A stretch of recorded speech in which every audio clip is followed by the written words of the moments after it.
जय श्री राधे। कार्तिक मास महात्म का 31वां अध्याय। भगवान श्री कृष्ण जी बोले, प्राचीन काल में उज्जैन में एक महापापी और दुरात्मा धनेश्वर नामक ब्राह्मण रहता था। वह रस, चमड़ा और कंबल आदि का व्यापार करता था। वह वेश्यागामी और मद्यपान आदि बुरे कर्म करता था। क्योंकि वह रात दिन पाप में रत रहता था, इसीलिए वह व्यापार में नगर नगर घूमता था।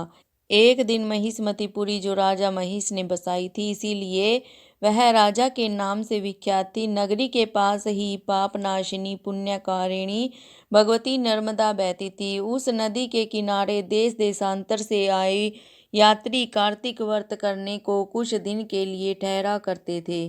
उन कार्तिक व्रत करने वाले प्राणियों को वहां ठहरा देखकर वह दुष्ट धनेश्वर भी इधर उधर घूमता हुआ 1 मास के लिए वहां ठहर गया। अपने माल को बेचता हुआ वह नर्मदा नदी के तट पर घूमता हुआ ब्राह्मणों को देव पूजा रत देखता था। वह देखता है कि कोई तो ग्रंथ पढ़ रहा है और कोई सुन रहा है, कोई भगवत कीर्तन कर रहा है, कोई भजन सुन रहा है, कोई ध्यान में लीन है, कोई तुलसी की माला धारण किए है। बस इसी तरह वह भगवत भक्तों के बीच में रहा और वैष्णवों के दर्शन करता रहा, उनको स्पर्श करता रहा, उनसे वार्तालाप करता रहा और भगवान विष्णु के नाम स्मरण के पुण्य को अर्जित करता रहा। वह कार्तिक के व्रत की उद्यापन विधि तथा जागरण को भी देखता रहा। उसने पूर्णिमा के व्रत को भी देखा कि व्रती ब्राह्मणों तथा गौओं को भोजन करा रहे हैं, उनको दक्षिणा आदि भी दे रहे हैं। उसने नित्य प्रति भगवान शंकर की प्रसन्नता के लिए होती दीपमाला भी देखी। त्रिपुर नामक राक्षस के तीनों पुर को शंकर जी ने इसी तिथि को जलाया था, इसीलिए शिव जी के भक्त इस तिथि को दीप उत्सव मनाते हैं। जो मनुष्य मुझ में और शंकर में अंतर मानता है, उसकी सारी क्रियाएं निष्फल हो जाती हैं। धनेश्वर वहां की पूजा विधि देखता हुआ इधर उधर घूम रहा था कि उसे काले सर्प ने काट लिया और वह भूमि पर गिर पड़ा। उसकी यह दशा देखकर वहां के दयालु भक्तों ने उसे चारों ओर से घेर लिया और उसके मुंह पर तुलसी दल मिश्रित जल के छींटे देने लगे। और जब उसके प्राण निकले तो यम के दूत उसे बांध कर कोड़ों से मारते हुए यमपुरी को ले गए। उसे देख चित्रगुप्त ने यम से कहा कि इसने बाल्यकाल से ही लेकर आज तक बुरे काम ही किए हैं, इसके जीवन में पुण्य तो लेश मात्र भी नहीं दिखाई देता। यदि मैं पूरा 1 वर्ष आपको सुनाता रहूं तो इसके पापों की सूची समाप्त नहीं होगी।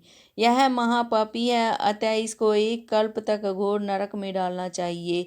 चित्रगुप्त की बात सुनकर यमराज ने बड़े क्रोध में आकर उसे अपना काल नेमी के समान भयंकर रूप दिखाते हुए अपने अनुचरों को आज्ञा देकर कहा, हे प्रेत सेनापतियों, इस दुष्ट को मुदगरों से मारते हुए कुंभी पाक नरक में डाल दो।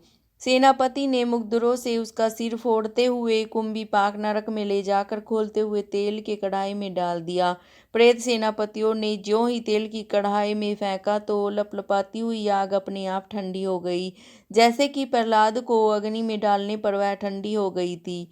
यह विचित्र घटना देख के प्रेत सेनापतियों ने यमराज के पास जाकर सब हाल कहा। यमराज भी आश्चर्यचकित हो धनेश्वर को अपने पास बुलाकर स्थिति पर विचार करने लगे। उसी समय नारायण नारायण का कीर्तन करते हुए देवऋषि नारद जी भी वहां आ पहुंचे और यमराज से कहने लगे कि हे यमराज, यह ब्राह्मण नरक में डाले जाने के योग्य नहीं है, क्योंकि इसने अंत समय में कुछ अशुभ कर्म किए हैं जो कि नरक यातना को नष्ट करने वाले हैं। जो लोग भगवत भक्त का दर्शन करते हैं, उनसे वार्तालाप करते हैं और उनका स्पर्श करते हैं, चाहे उन्होंने कोई पुण्य कर्म किया हो चाहे ना किया हो, वे सहज में ही स्वर्ग के अधिकारी हो जाते हैं। अतः धनेश्वर भी पुण्यात्माओं के संग व स्पर्श से स्वर्ग का अधिकारी हो गया है, अतः वह पुण्यात्मा है। इसे यक्ष योनि दो और केवल इसे पाप भोग करने वाले नरक दिखा दो।